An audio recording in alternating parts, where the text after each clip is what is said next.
Bienvenue dans The AI Language Lab, là où l'IA dynamise et la pédagogie s'optimise. Je suis votre hôte, Jérôme, et je vous propose des épisodes courts mais puissants, remplis d'idées concrètes pour intégrer l'IA dans votre classe de langue. Chaque épisode est suffisamment court pour s'écouter pendant un trajet ou une pause café, et vous propose des tâches concrètes à tester immédiatement.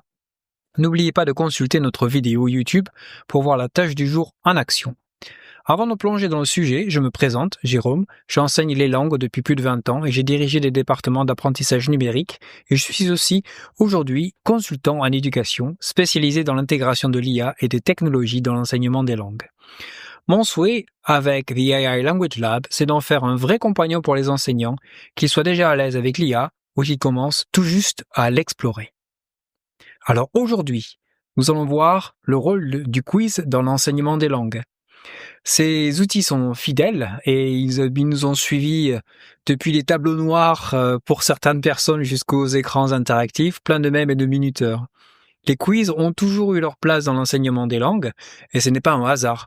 Bien conçus, ils renforcent l'apprentissage, ils motivent les élèves et fournissent un retour immédiat. Mais soyons honnêtes, ils sont parfois surutilisés, mal utilisés ou voire complètement démotivants. Alors un quiz, c'est pas une baguette magique. S'il est mal construit, trop fréquent ou utilisé uniquement pour la notation, il peut générer du stress et favoriser l'apprentissage superficiel.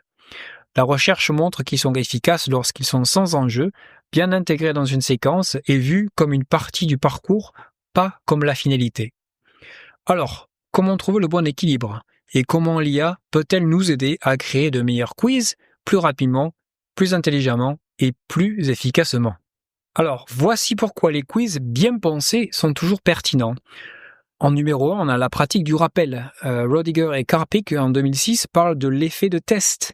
Le fait de rappeler une information via un quiz renforce la mémoire à long terme. Après, en numéro 2, on a la boucle de feedback. Les quiz offrent un retour immédiat aux élèves et aux enseignants. En numéro 3, l'engagement. Le quiz interactif, ils sont toujours gamifiés avec Quizzes et ils boostent la motivation. Et 4, la responsabilisation sans stress. Quand les quiz sont perçus comme des outils d'apprentissage, l'attitude des élèves change positivement. Alors, aujourd'hui, on va voir deux outils que j'aime bien utiliser moi-même. Il y a beaucoup d'autres outils qui sont en dehors, mais moi, ce sont mes deux outils préférés. Je suis pas sponsorisé par eux, mais ils sont gratuits et ils marchent super bien.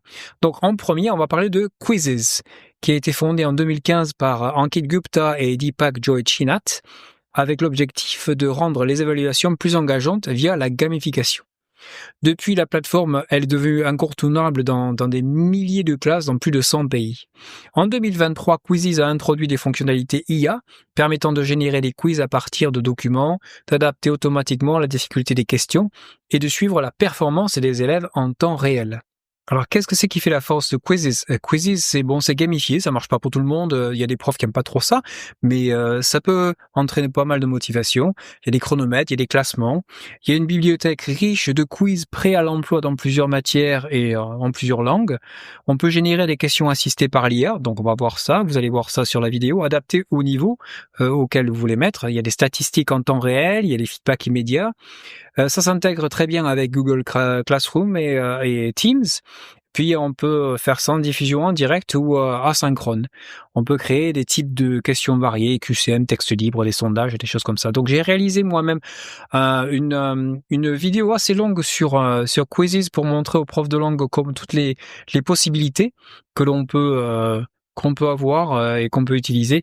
Donc je vous laisserai le lien dans la description du podcast.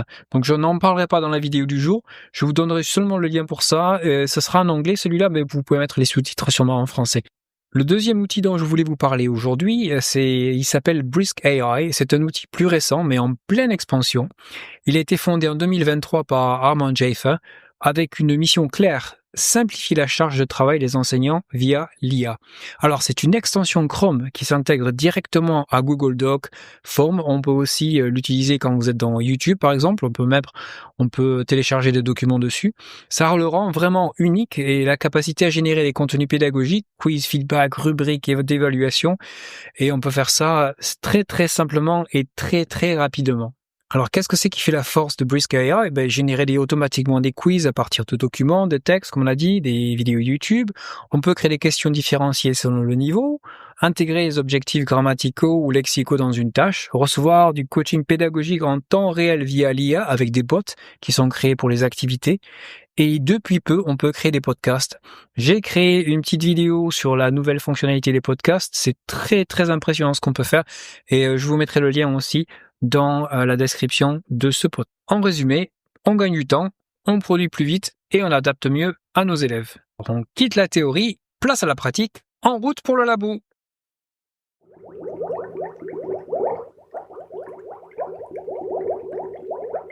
Alors, votre mission de la semaine, qu'est-ce que c'est? En premier, créer un quiz de 10 questions avec Quizzes.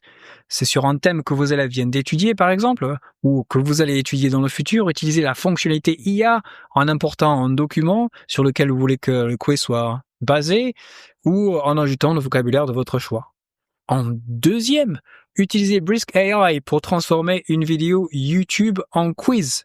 Ok, alors ça, c'est une fonctionnalité qui est énorme et vous allez voir, ça marche d'une façon mais superbe. Et finalement, comparez les deux outils, lequel vous allez préférer. Peut-être que vous allez aimer les deux en fait et les utiliser de façon un petit peu différente. Vous allez voir, ils sont absolument fabuleux. En conclusion, les quiz, ils sont très puissants s'ils sont bien conçus. Grâce à l'IA, on peut passer d'une évaluation répétitive à une évaluation vraiment réactive et personnalisée. Alors, merci beaucoup d'avoir écouté The AI Language Lab encore cette semaine, là où l'IA dynamise et la pédagogie s'optimise.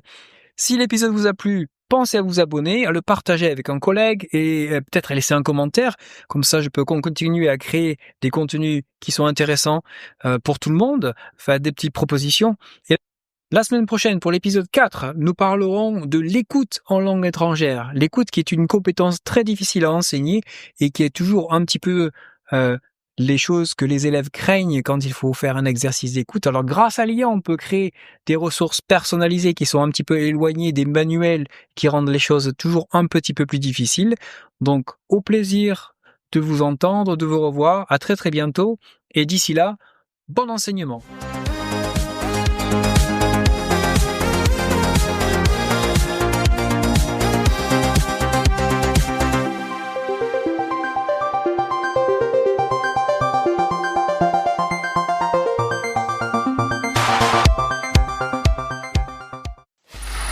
Free audio post-production by alphonic.com.